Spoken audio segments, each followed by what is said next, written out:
Hello nerds! Guess who is back?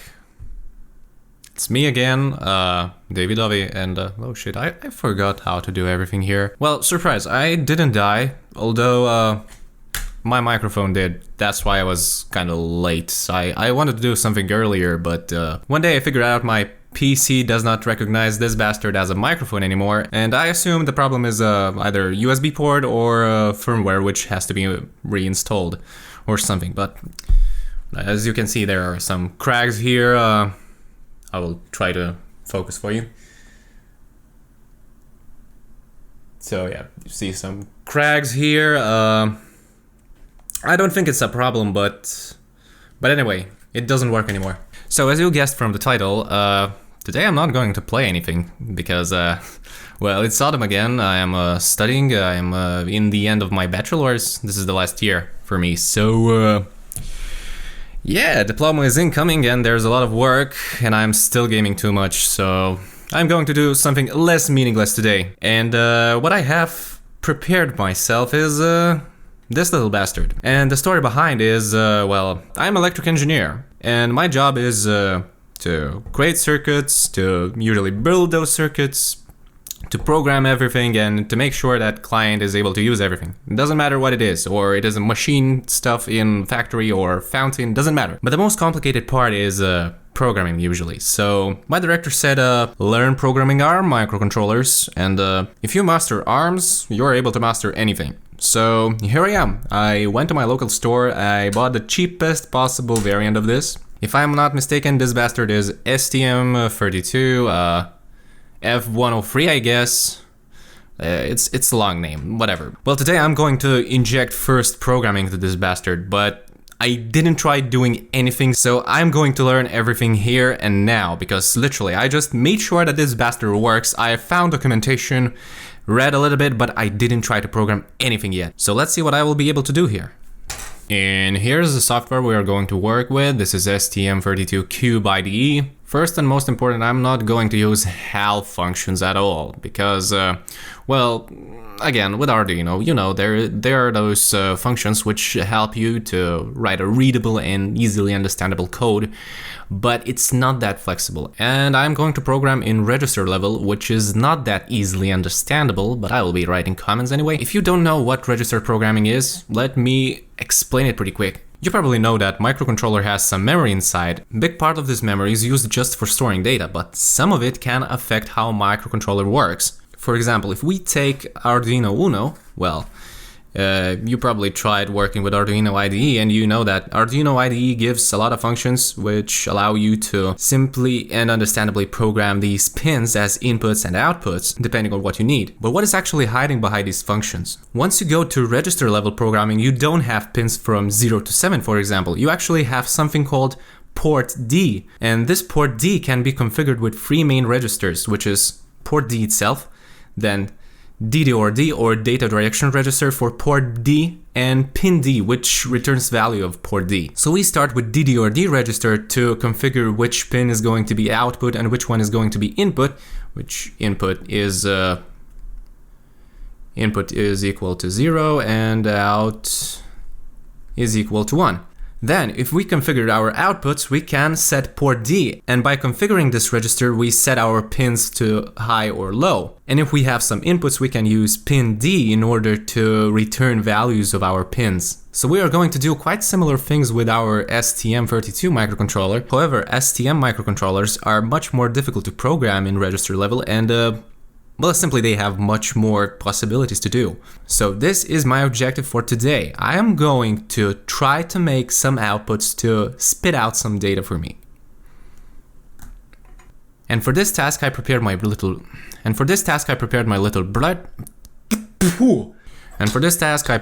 breadboard and some LEDs. So let me prepare everything pretty quick. Or maybe, yeah, sure. I will prepare it right now.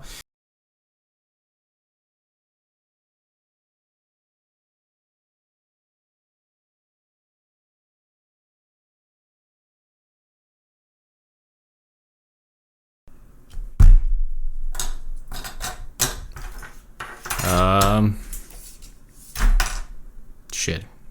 I lost one. My Wait a second, I will get another one. Oh, here it is. I found one.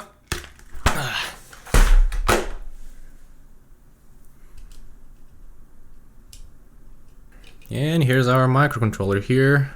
I don't have proper lengths here for proper colors, so I'll be using just random colors here. Oh, here it is, the f***ing resistor. Son of a bitch.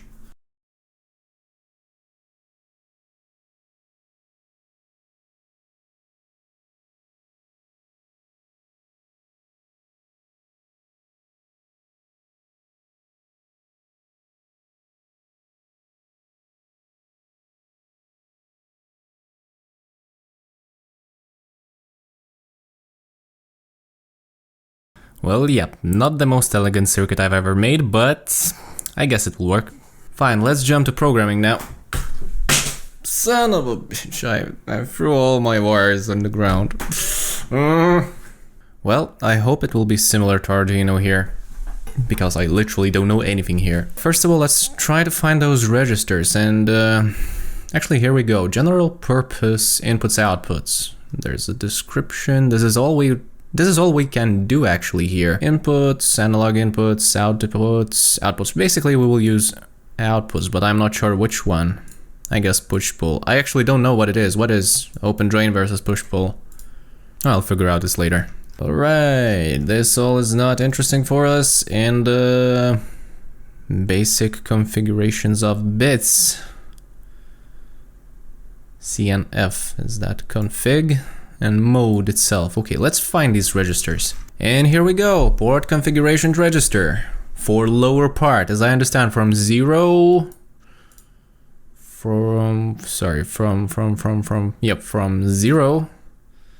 to 7.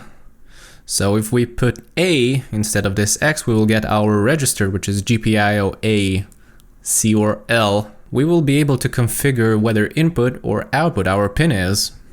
So C and F from 0 to 7. Okay, as I see, depending on input or output mode, it can be analog, floating, input with pull-up, and reserved. Okay, fine. We are not caring about this today. I am not going to cover inputs today. I am just trying to do some output. So probably these two are interesting for us. I guess I will leave it on push-pull. And it depends on whether input or output it is. And it is written in mode. And mode pins, mode bits are right here. So we have, for one pin, we have 4 bits to configure. And first 2 of them, as I understand, are 0 because we want to keep a general purpose output as push-pull.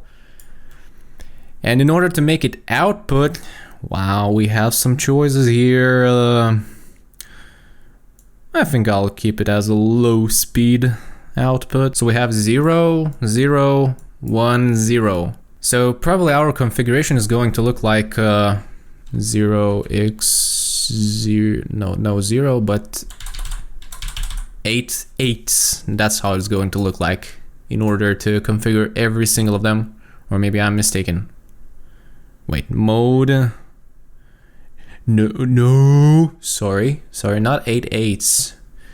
Configuration is staying as it is, but this one, like mode bits, one of them is 1, another is 0, so it is actually 8 2s. This is how it's going to look like. Port output data register. This is the second one we need. And it contains all 16 pins. We will use only first 8. And I think I'll just throw random numbers there. So let's go to our programming space and let's try to do something. My code is going to begin here. And first of all, I'm going to configure that first register we need, which is low, which is right here. Here we go. You are A. And is that fine? Do you recognize the thing? I really hope so. So you will be 8 2s in hex. I guess it's fine. And now And that's it. According to my knowledge, it should be enough to configure the port.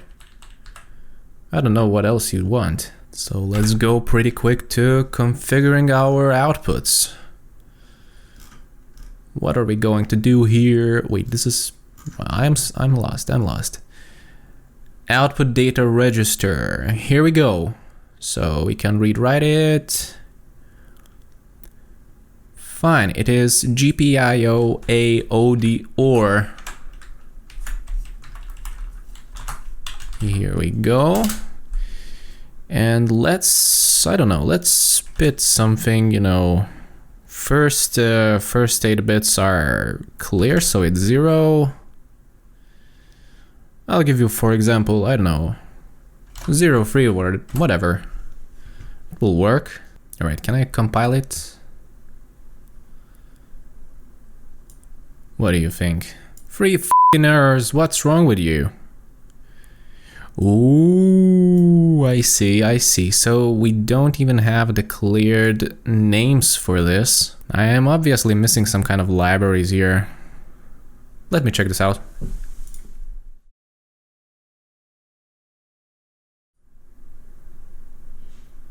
Oh, look, I fixed it. I thought that this is the thing which is already like a register, but the syntax is a little bit different. I shouldn't use this dash. I should use like a little, like this thing, this little arrow or whatever. Now I think I will try to push a few more values here, you know, for just for a cycle to go somewhere.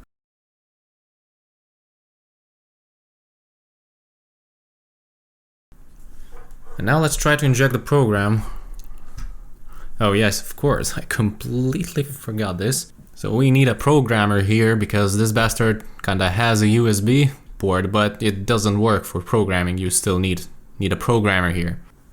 So here it is, hooked up, looks pretty nice, doesn't burn. But honestly, my cable is a little bit too short, so I cannot keep it in horizontal way. Yay, cool. I think we've done, and I'm able to try to, oh shit, I have to switch these jumpers, so we would go to run mode, and let's go. It doesn't work.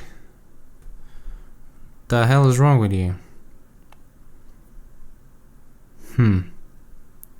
So, here we go. 2 years later. Just kidding.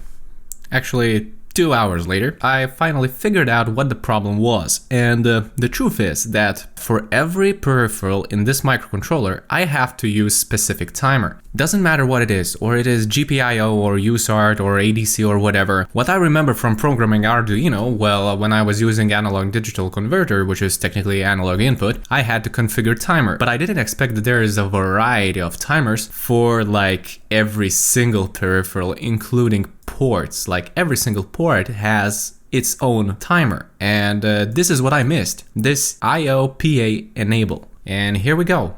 It is in my code right now. I enabled it, and if you check my microcontroller, here it is.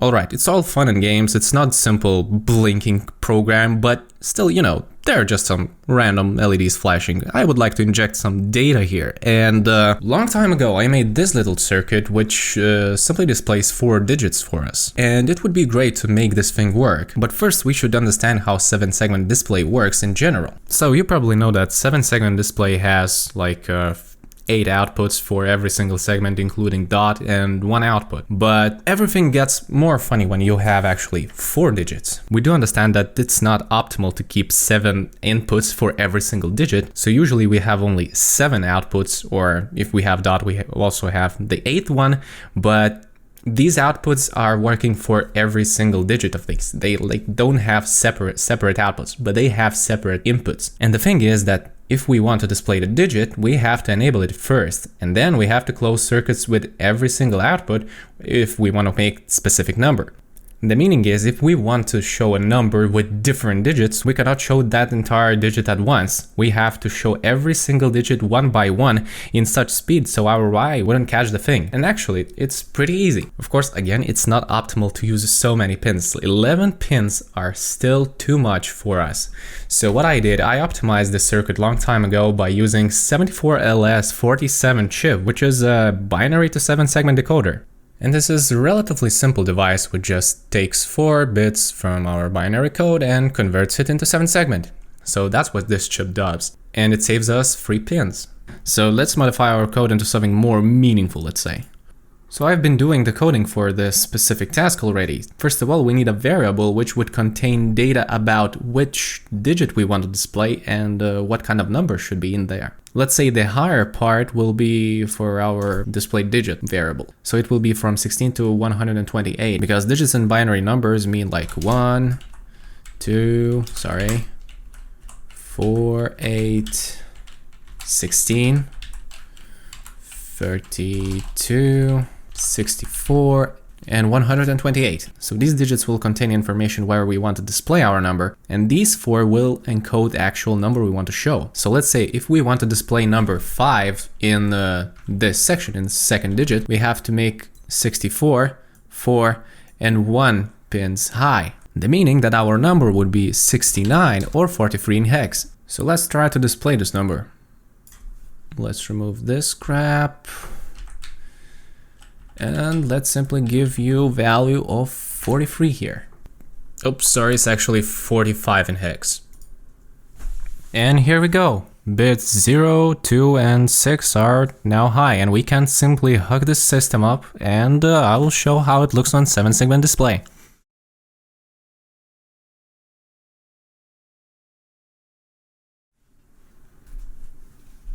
Oh, there is some kind of mistake in probably putting values. No, actually no. Anyway, here we go. We have active second digit, but we don't have a number yet. I think I know where the problem is. My bad. And here we go, we have 5 here. So now we can program our display to show 4-digit number.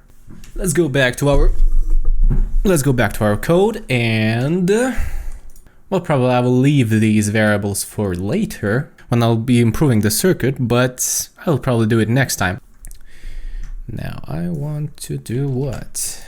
I want to copy more of these. And then, shit, where is my delay function?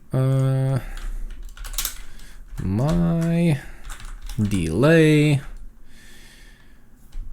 How much of delay do we want? I used 1 million before. It was 1 second, as far as I remember. So if I make it 5, I will make it 50,000. It should be enough. It should be about 50 milliseconds. It should be fine. Now I want to display digits in different places. So this 4 works fine when we want to display something on the second digit. If we want to display on the 4th, we need to configure this bit. And it is 1 for us. Okay, it will be, let's say, we want to display 1 on the first digit, then on second digit I want to display 9, and on the third, which is already 4, I want to display 7, and on the 4th I want to display, let's say, 3. So now if I inject this program here, something is wrong again. No, wait, it actually shows numbers, it doesn't show the last one. Ah, sorry. My bad. My bad. Okay, I fixed it. I accidentally showed 2 numbers on this third segment. But now, what we actually see that lights are actually flashing, at least I do see. I don't know if it's visible from the camera, but I do see how these lights, how these digits are literally flashing. So I'll reduce delay 10 times and see what happens then. Push it here and restart, and here we go. Of course, the digits are showing in opposite way, so I will turn this around. I'm sorry. Here we go. We have the number, we have the date of something. Really doesn't matter. But here it is.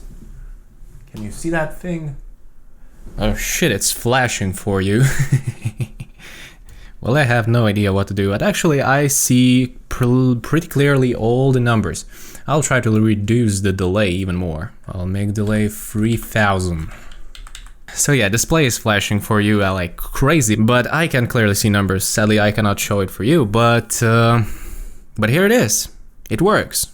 And this is the first program. Of course, it's possible to upgrade it by reducing amount of pins used for this display. I could reduce it from 8 to 6, I believe, and I will probably try doing this next time. But I think it will be enough for today because, geez, for I don't know how long I was working. I probably started at 1 p.m. Yep, 1 p.m. Now it's like 4 hours I'm sitting and doing nothing. So anyway, that was me, David Dovey, and I will probably see you next time. I don't know what I'm going to do. Or play or study.